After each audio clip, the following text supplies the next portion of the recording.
یہ میں اتنی لمبی چوڑی تفصیل آکسیجن کے بارے میں رپورٹ یہ نہیں، کھانے خربوزے تربوز کے فضائل بیان کرنے کے لیے نہیں، ایک دعویٰ میں نے کیا تھا کہ جو چیز ہمارے لیے بہتی ہے اللہ رسول کو ہمارے لیے بہت اب مجھے ایک بات بتاؤ، قرآن یہ کہتا ہے کہ تمہارے لیے آکسیجن سے بھی زیادہ، پانی سے بھی زیادہ، کھانے سے بھی زیادہ، گھر سے بھی زیادہ، بیوی بچوں سے بھی زیادہ، صحت سے بھی زیادہ ضروری ہے میرا تعارف اور دین پر چلنا اور اسلام کو فالو کرنا۔ تو آپ بتاؤ یہ ظلم نہیں ہوگا کہ جو سب سے زیادہ ضروری میرے اور آپ کے لیے ہو اس کے سمجھنے کو اللہ نے مشکل بنا دیا؟ یہ ہو سکتا ہے؟ اللہ کہہ رہے ہیں وَمَن يَبْتَغِ غَيْرَ الْإِسْلَامِ دِينًا فَلَن يُقْبَلَ مِنْهُ، جو دنیا میں اسلام کے علاوہ کسی اور مذہب کو فالو کرے گا برباد ہے، تباہ ہو گیا، وَهُوَ فِي الْآخِرَةِ مِنَ الْخَاسِرِينَ، جہنم میں جائے گا۔ دعویٰ کتنا بڑا ہے نا اللہ تعالیٰ۔ بھائی جو پانی جس کو نہیں ملا وہ برباد ہو گیا کہ نہیں ہو گیا؟ کیا خیال؟ جس کو روٹی نہیں ملی برباد ہو گیا کہ نہیں ہو گیا؟ جس کو آکسیجن نہیں ملی برباد ہو گیا نا؟ لیکن اللہ کہہ رہے ہیں جس کو جو اسلام کے علاوہ کسی اور مذہب کو فالو کرے یا سرے سے کسی مذہب کو ہی فالو نہیں کرتا وہ کیا ہو گیا؟ برباد۔ اور قرآن آخرت کی بربادی کو دنیا سے بڑی بربادی مانتا ہے، کیونکہ دنیا میں اینڈ سب کا بربادی ہے۔ آپ کو پانی ملتا رہے تو بھی مرو گے، آپ کو کھانا ملتا رہے پھر بھی مرو گے، آکسیجن ملتی رہی، جتنے مرے ہیں ان کو آکسیجن بھی مل رہی تھی، کھانا بھی مل رہا تھا، پانی بھی مل رہا تھا، دنیا میں تو ویسے ہی برباد۔ اس لیے قرآن کہتا ہے اصل بربادی کون سی ہے؟ آخرت کی۔ تو آخرت کی بربادی سے بچانے کے لیے اللہ نے ہمیں حکم دیا کہ کس مذہب کے پیچھے چلنا ہے؟ بولو اسلام۔ تو آپ مجھے ایک بات بتاؤ، پھر اس اسلام کو سمجھنا اللہ نے اگر مشکل بنا دیا ہو جبکہ وہ ضروری پانی سے زیادہ ہو تو پھر یہ تو اللہ کا ظالم ہونا لازم آئے گا کہ نہیں آئے گا؟ بولتے کیوں نہیں بھائی؟ اس لیے اللہ نے اسلام کی حقانیت، اسلام کو سمجھنا کہ تمہیں یہ سمجھ میں آ جائے کہ یہ برحق مذہب ہے، دنیا کا سب سے آسان کام اللہ نے یہ، اس پہ کوئی لمبے چوڑے مناظروں کی اور بحث کی ضرورت ہی نہیں۔ کیسے اتنا آسان؟ ہمیں کیسے یقین ہے کہ ہم ایک سچے مذہب کو فالو کرتے ہیں؟ بہت 2 اور 2 4 کی طرح 2 منٹ میں پتہ چل جائے گا۔ ہمیں بہت ساری چیزیں کمپیئر کر کے پتہ۔ دیکھو آپ کے پاس 2 آپشن ہے، کوئی تیسرا آپشن۔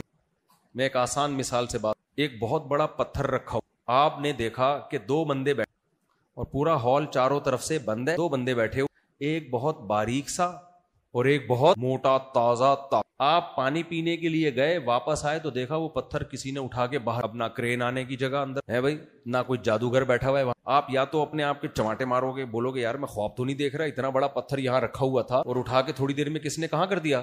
باہر۔ اب یہ تو یقین ہے کہ ان دونوں میں سے کسی نے اٹھایا، جو باریک سا ہے نا وہ آ کے کہتا ہے میں نے اٹھایا، یہ کریڈٹ کس کو جاتا ہے؟ بولے نا کیا؟ اور ایک ہے وہ کہتا ہے کس نے اٹھایا؟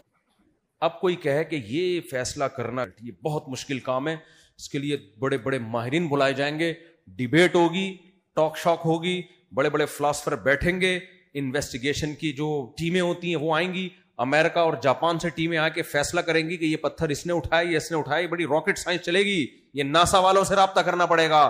یہ کلے آدمی کا کام بولو نہیں ہے، یہ میٹرک پاس کا کام نہیں ہے۔ تو یہ بے وقوفی کی بات ہوگی کہ نہیں ہوگی؟ ابے تمہارے پاس ان 2 کے علاوہ کوئی آپشن ہی نہیں ہے، کوئی کرین نہیں آئی، کوئی فرشتہ نہیں آیا، یا تو اس نے اٹھایا یا اس نے اٹھایا۔ یہ اتنا باریک، اگر اس نے اٹھایا ہوتا تو آج اس کو اٹھا رہے ہوتے لوگ، اس کا جنازہ اٹھ رہا ہوتا۔ یہ ہمیں پتہ یہ اتنا باریک، اتنا سا پتلا انسان یہ نہیں اٹھا سکتا بھائی، اگر بالفرض یہ اٹھا لیتا تو آج لوگ اس کو جنازے کی چارپائی پہ اٹھا رہے ہوتے، یہ نہیں اٹھا۔ بہت سی چیزیں کمپیئر کر کے پتہ چلتی ہیں، تیسرا کوئی آپشن ہے نہیں، تو بھائی یہ اسی نے اٹھایا ہے۔ سلوٹ سر، آپ کی طاقت کو سلام، ہم تو سمجھ رہے تھے کہ آپ نے خالی ڈولے شولے ویسے ہی بنائے ہوئے ہیں، آج ہمیں اندازہ ہوا آپ تو بہت پاور۔ پھر اب کوئی اشکال کرے نہیں بھائی اتنی طاقت بھی نہیں ہے اتنا بڑا پتھر اٹھا لے، ہم کہیں بھائی ہر اشکال کا ہم جواب سوچتے رہیں گے بعد میں بیٹھ کے، لیکن ہمارے پاس کوئی آپشن اس کے علاوہ بولو ہے نہیں۔ اب جتنے بھی اعتراض ہوتے ہیں اس پہ ہم ڈیبیٹ کریں گے، بحث کریں گے اس نے کیسے اٹھا لیا، لیکن اس کے مانے بغیر چارہ نہیں ہے کہ اس کے علاوہ کوئی اٹھا نہیں، بندے ہی 2 تھے نا، اور کرین کا کوئی راستہ نہیں تھا، کوئی فرشتے کا گھسنے کا، فرشتے تو ہر جگہ چلے جاتے، تو بھائی اسی نے اٹھایا۔ تو میرے بھائی ہمارے پاس نا 3 آپشن ہیں، ہم زندگی کن اصولوں پہ گزاریں، اس میں ہمارے پاس کتنے آپشن ہیں؟ بولو 3۔ یا تو ہم خدا کا انکار کر بن جائیں اور تمام مذاہب کو ہم سائڈ، کوئی گاڈ نہیں ہے معاذ اللہ، کچھ بھی نہیں ہے، ہم اخپل طریقے سے زندگی گزاریں گے، ہم خود فیصلہ کریں گے صحیح کیا ہے اور غلط کیا. اس نظریے کے پیچھے آپ کو خدا کا انکار بولتے کیوں نہیں کرنا پڑے.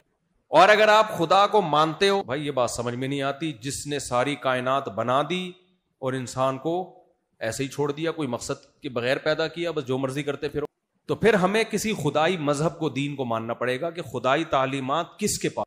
اس میں بہت سارے لوگ آ کے دعویٰ کریں. ہندو کہہ رہا ہے میرے پاس, میں ہوں جو بھگوان کی تعلیمات بتاتا ہوں. عیسائی کہے گا کس کے پاس ہیں, بولو میرے پاس. یہودی کہے گا کس کے پاس ہیں, بولتے کیوں نہیں آئی, میرے پاس. سکھ کہے گا کس کے پاس ہیں, میرے پاس. اسلام کہے گا کس کے پاس ہیں, میرے پاس. تو پہلا جو کہتا ہے کسی کے پاس بھی نہیں ہے, اللہ ہے ہی نہیں, خدا ہے ہی نہیں. اتنی آسان بات ہے بھائی, یہ تو عقل میں. کائنات میں چینجر کے بغیر چینجنگ ممکن نہیں ہے. کریٹر کے بغیر کریشن کا عمل کیسے ہو گیا. یہ ملحد لوگ عجیب بات کرتے ہیں, کہتے ہیں جب تک کسی چیز کا کوئی سبب نہ ہو وہ ہوتی نہیں ہے. بات بالکل ٹھیک ہے, لیکن پھر ایک اتنا بڑا جھوٹ بولتے ہیں کہ کائنات خود بن گئی بغیر کسی سبب کے. یہ تو ایسے ہے بارش سے بھاگے پر نالے کے نیچے آ کے کھڑے ہو گئے. ایک آدمی بارش سے بھاگا بھیگنے سے بچنے کے لیے, کھڑا کہاں کے ہوا, پر نالے کا برساتی نالا. اس نے پوچھا یہاں کیوں کھڑا ہوا, کہہ رہا بارش. تو ملحد لوگ جو ہے نا, ایتھیسٹ لوگ, وہ کہتے ہیں یار خدا اگر ہوتا تو ہر چیز اسباب سے کیوں جڑی ہوئی ہے, بغیر کسی لاجک کے کام ہو رہے ہوتے ہیں نا. بھائی میں نے پانی یوں اٹھاؤں گا, یوں لے کے جاؤں گا, یوں منہ میں ڈالوں گا, گریوٹی سے پانی نیچے اترے گا. خدا کو تو ہم جب مانیں گے گلاس خود ہی اڑے ڈھین ڈھین جائے اور سب کچھ ہو جائے, تو ہم کہیں کوئی طاقت ہے جو کچھ کرنے میں کچھ کسی سبب کی محتاج نہیں ہے. ہم تو یہاں دیکھتے ہیں گاڑی کے ایکسیلریٹر پہ پاؤں رکھو تو گاڑی چلتی ہے, بریک پہ پاؤں لگاؤ تو گاڑی رکتی ہے. ہم خدا کو جب مانیں گے جب ایکسیلریٹر پہ پاؤں رکھو تو رکے, بریک پہ پاؤں لگاؤ تو چلے. پھر ہم مانیں گے کوئی خدا ہے جو اسباب کو فیل کر رہا ہے. اب اس نظریے کی بیس پہ انہوں نے کیا کیا, انہوں نے کہا اس کا سے پتہ چلتا ہے کوئی خدا نہیں ہے. واڑے واہ, آپ نے بولا کہ گاڑی میں چینجر کے بغیر چینجنگ نہیں ہو سکتی, یقیناً نہیں ہو سکتی. لیکن اس سے بڑا جھوٹ آپ نے بول دیا کہ کریٹر کے بغیر کریشن کے عمل سے گاڑی خود گزر سکتی ہے. اس گاڑی کو بھی تو کسی نے بنایا ہے, پھر اس بنانے والے کو بھی تو کسی نے بنایا ہے. ایک اینڈ تو آئے گی نا, کوئی ایسی ذات آئے گی جو پہلی دفعہ کچھ کرنے میں کسی سبب کی محتاج نہیں ہے. انہوں نے کہا بگ بینگ تھیوری, دھماکہ ہوا, یہ ہوا, سیارے بنے, ڈھین سب کچھ بن گیا, غفار بھائی بن گئے, ستار بھائی بن گئے, کروڑوں کھربوں سال میں, بہت زبردست, ہم مانتے ہیں ایسا ہوا ہوگا. پہلی دفعہ جو دھماکہ ہوا ہے وہ میٹیریل کہاں سے آیا, وہ انرجی کہاں سے آئی, مادہ تھا یا انرجی تھی, وہ کہاں سے آ گئی اتنی زیادہ, اس کو کہتے ہیں وہ خود بخود ہو گیا. تو یہ اللاجیکل ہے خود بخود ہو جانا, یہ لاجیکل ہے یا اللاجیکل ہے. ایک طرف آپ لاجک کی بات کرتے ہو, چینجر کے بغیر چینجنگ نہیں ہو سکتی, دوسری طرف آپ اس سے بڑا جھوٹ بولتے ہو کہ پہلی دفعہ خود بخود ہو گیا. تو ہم کہتے ہیں واقعی ہر کام لاجک سے ہوتا ہے, لیکن یہ لاجک بنائی کس نے, اللہ نے, اور وہ کچھ کرنے میں لاجک کا محتاج نہیں ہے. پہلی دفعہ اس نے کلمہ کن کی طاقت سے بنایا ہے. سمجھتے ہو گیا نہیں سمجھتے؟ تو خدا کے وجود کا انکار دنیا کی سب سے بڑی حماقت اور بے وقوفی. اس لیے اللہ کو سمجھنا سب سے آسان ہے. بھائی نہیں ہو سکتا خود بخود. اللہ ہمیشہ سے ہے, کیونکہ وہ مادہ تھوڑی ہے, وہ مخلوق تھوڑی ہے کہ ہم اس کی بات کریں اس کو کس نے بنایا. وہ تو خدا ہے بھائی. فزکس کے لا خدا پہ تھوڑی اپلائی ہوتے ہیں, اس مادے پہ اپلائی ہوتے ہیں. یہ گلاس خود بخود اٹھ کے میرے منہ پہ نہیں آ سکتا. یہ فزکس کے بارے میں, خدا کے بارے میں نہیں ہے. خدا کے بارے میں تو سائنس کیا ہے, خاموش, وہ ہماری عقل سے بالاتر ہے. تو اب ہم دوسرے مذاہب کی طرف ہندو کو دیکھ لو, عیسائی کو دیکھ لو, یہودی کو دیکھ لو, اسلام کو دیکھ لو, کسی کے پاس تعلیمات ہی نہیں ہے. اسلام تعلیمات, عبادات. دیکھو ہمیں رہنمائی جو چاہیے نا زندگی گزارنے کے, انسان کو گائیڈنس چاہیے, زندگی کن اصولوں پہ گزارنی ہے. تو زندگی میں مختلف شعبے ہیں جن میں ہمیں گائیڈنس چاہیے. ان شعبوں کو میں 2 حصوں میں ڈیوائڈ کرتا ہوں. خالق سے ہمارا ریلیشن کیسے ہوگا, خدا کے کیا حقوق ہیں جس سے ہمارا اس سے ریلیشن مضبوط, مخلوق کے کیا حقوق ہیں, پھر مخلوق کے حقوق میں بہت سارے معاملات ہیں, خرید و فروخت کے معاملات, نکاح طلاق کے معاملات, وراثت کے معاملات اور اخلاق کے معاملات, محرم نامحرم کے 20 قسم کے قوانین ہیں.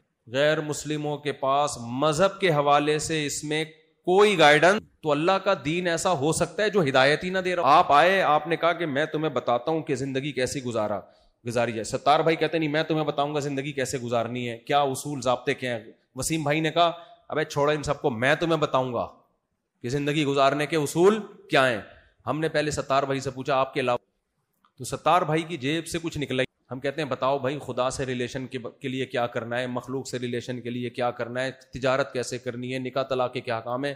ان کی جیب سے جو پرچی نکلی اس میں صرف ہفتے کو اتوار میں کچھ چرچ جانے کا لکھا ہوا تھا اور کرسمس کے موقع پہ عید منانے کا لکھا ہوا تھا, باقی کچھ اس میں لکھا ہوا بولو تھا. ہم نے کہا یہ کیا, یہ تو میں ویسی کر لے. ہندو کے پاس سے جو پرچی نکلی اس پرچی میں جو ہمیں پوری زندگی گزارنے کے اصول اور آداب جو لکھے ہوئے تھے, خدا کی عبادت سے ہم شروع کرتے ہیں, مخلوق کے حکام میں بھی وہی جو جنرل نالج کے جو سبھی مانتے ہیں, اس کے لیے مذہب کی ضرورت ہی نہیں ہے, سچ بولو جھوٹ نہیں بولو, یہ 2-4 بات.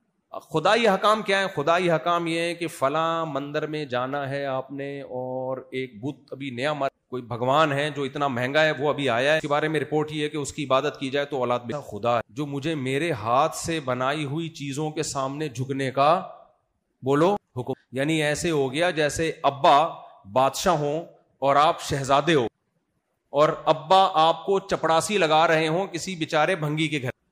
آپ بولو گے ابا کیسا ہے یار, میں شہزادہ ہوں, ابا مجھے اگر ابا نے کوئی چوکیدار بنانا تھا تو کسی دوسرے ملک کے بادشاہ کا چوکیدار بنا دیتا. بنایا بھی چوکیدار اور بنا کس کا رہا ہے؟ کسی جمعدار کا.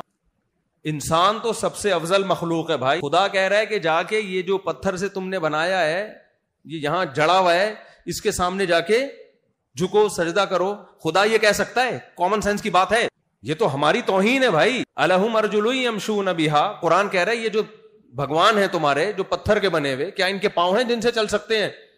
ام لہم اعین یبصرون بہا, ان کی آنکھوں سے نظر آتا ہے ان کو؟ ہم تو پھر بھی چل سکتے ہیں, ہم ان سے زیادہ اچھے بھائی. اس سے بولو مانگ, ہم سے مانگ کیا؟ بت بولے گا میں 100 سال سے ادھر بیٹھا ہوا ہوں بھائی, بور ہو رہا ہوں, مجھے بھی کہیں لے کے جاؤ, ہم اٹھا کے اس کو لے. اس بت کو چاہیے ہم سے بولے کہ کوئی کام ہو تو ہمیں بتائے. تو یہی کام ہے کہ یار بس کرو, بہت دن ہو گئے, میں بیٹھے بیٹھے کیا ہو گیا ہوں, مٹھائی میرے سامنے رکھتے ہو, شام کو اٹھا کے لے جاتے ہو, یہ نہیں چلے گا. وہ یہ بھی نہیں بول. وَإِن يَسْلُبْهُمُ الذُّبَابُ الشَّيْءَ لَا يَسْتَنقِذُوهُ مِنْهُ, قرآن کہتا ہے تم اس کے سامنے سے مٹھائی اٹھا لو تو دور کی بات مکھی مٹھائی اٹھا کے لے جائے, یہ مکھی کے پیچھے نہیں بھاگ سکتے. تو ہندو کے پاس سے جو خدا کا سے ریلیشن بنانے کا پرچہ نکلا, اس میں خدا کے علاوہ سے ریلیشن بن رہے ہیں, خدا سے نہیں بن رہا. اور جن علاوہ سے بن رہے ہیں وہ ہم سے بھی زیادہ بدتر. نہ ان کی آنکھیں جن سے وہ دیکھ سکتے ہیں, نہ ان کے پاؤں جن سے وہ چل سکتے ہیں, نہ ان کے ہاتھ جن سے وہ پکڑ سکتے ہیں. قُلِ ادْعُوا شُرَكَاءَكُمْ ثُمَّ كِيدُونِي فَلَا تُنظِرُونِ. یہ آیت پڑھنے میں مجھے بہت مزہ آتا ہے. کیوں آتا ہے وہ ابھی میں آپ بھی بتا. اللہ کہتے ہیں ان بتوں سے بولو کہ تم سب مل کے میرے خلاف تدبیریں کرو اور مجھے ذرا بھی مہلت مت دو. جو تمہیں اولادیں دے سکتے ہیں, جو بارشیں برسا سکتے ہیں, جو تمہاری بگڑی بنا سکتے ہیں, تو اگر ان میں کچھ کرنے کی طاقت ہے تو ہمارے نبی کو حکم دیا جا رہا ہے, اے محمد صلی اللہ علیہ وسلم آپ ان سے بولو یہ 360 بت جو اتنی مقدس جگہ پہ رکھے ہوئے بیت اللہ میں, ان سے بولو یہ سب میرے خلاف مل کے تدبیریں کریں, مہلت نہیں چاہیے, فوراً کچھ کر دیں.